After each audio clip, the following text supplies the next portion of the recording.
In fact, the Ministry of External Affairs here in India has also welcomed the ceasefire agreement that has been reached upon by Israel and Hamas. They have in fact released a statement.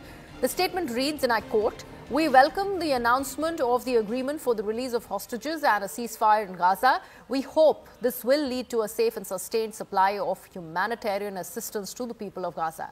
We have consistently called for release of all hostages, ceasefire and return to a path of dialogue and diplomacy," unquote. My colleague Siddhant Mishra is with us on the broadcast. Siddhant, this is good news for India, considering its relationship with both Israel and Palestine. Well, absolutely. Perhaps this was impacting a lot when it comes to the global inflation, etc. And India was always in favor of peace. In fact, Prime Minister Modi also reiterated the other day that India has always stood on the side of peace. In fact, India has always been supporting the idea of two-state solution. India also has said that the solutions can only be found through dialogue and diplomacy. And since the deal has been struck, now the news comes from the External Affairs, where the ministry has welcomed the announcement of the agreement for the release of hostages and a ceasefire in Gaza. MEA hopes that this will lead to safe and sustained supply of humanitarian assistance to the people of Gaza. We have consistent call for the release of all hostages, ceasefire, return to the path of dialogue and diplomacy. It's a very short release which has come from Minister of External Affairs. Perhaps India has always been on the side of peace. India has always supported the idea of two-state solution. India has always talked about peace in the Middle East. In fact, India was in constant touch with its partners and friends in the region regarding the developments taking place. In fact, when Prime Minister Modi was in U.S. For the UNGA meeting, on the sidelines, he met the Palestinian Prime Minister Mahmoud Abbas, and in fact, Prime Minister Modi had spoken to Benjamin Netanyahu also many times since the war broke out in the Middle East. So India was in constant touch with all the stakeholders in the Middle East, and perhaps India has welcomed this particular deal which has been struck between Israel and Hamas, and India has always pushed for dialogue and diplomacy. Last and the most important point, Greha, the IMAC project, the international corridor which connects Asia to Europe, perhaps has got affected because of this war. That particular project was announced on the sidelines of G20, if you remember, and it passes through UAE, Middle East, UAE, Middle East, and via Israel, it enters Europe.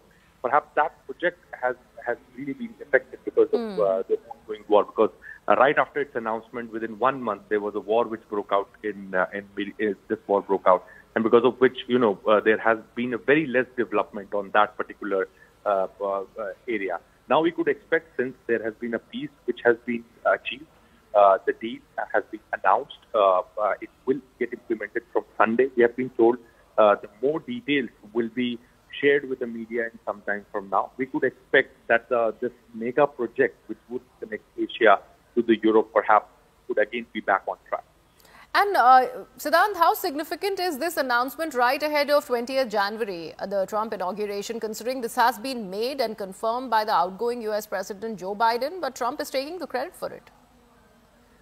Well, Greha, this was on the cards, and even we were expecting this much before that Netanyahu got the window what he wanted to do for 3 months when US was in elections, and perhaps in those 3 months Israel had eliminated almost all the top commanders of Hezbollah, Hamas, and the other rebel forces in the region.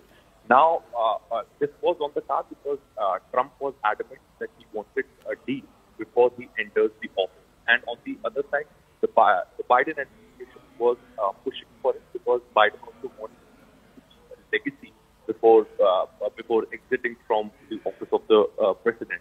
So perhaps there was an intent from both sides, and from Trump's team and from the Biden administration.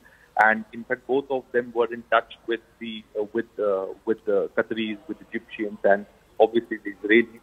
And there was a lot of pressure on Israel also since October, that since Israel has already eliminated the top commanders, they have dismantled Hamas network, Hezbollah network, and perhaps They have broken the entire backbone of the Iranian, rebel forces in the region.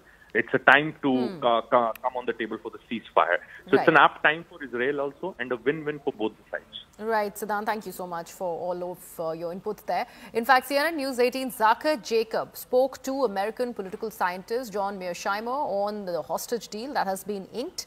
Listen to that conversation. Let's talk about the foreign policy problems. The Israel-Hamas situation. There's a lot of reports this week that they're close to clinching a deal. It's just a matter of time, and it'll likely get done before Trump assumes office. Do you see that happening? What may be the broad contours? And if it does happen before Trump takes office, who takes credit for it? Well, I think if it does happen, and I do think it's likely to happen because the Israelis are exhausted and the Israelis are suffering significant casualties in Gaza. There's all this talk in the mainstream media in the United States that Israel has won all these great victories and is in great shape today. That's simply not true. And in Gaza, they're in real trouble. So there's a lot of pressure on Netanyahu to cut a deal and get most of the hostages back. And of course, Hamas has a vested interest in the deal as well. I think they will get a deal. The question is, what will happen after that? Will the deal stick? Will they get a meaningful ceasefire over the long term? That's much more questionable. And of course, that's of great importance. Who will get credit for it? I think, although both sides deserve credit, and what's happening on the ground is the real driving force, not what either one of these presidents has done. But I think that Trump will get the credit for this. And by the way, I think that when the Ukraine war is finally lost, it will look like it's Trump's fault because Biden has done a brilliant job of kicking the can down the road and leaving office with Ukraine still in the fight. And if Ukraine drops out of the fight during the time when Trump is president, it will look like it's Trump's fault.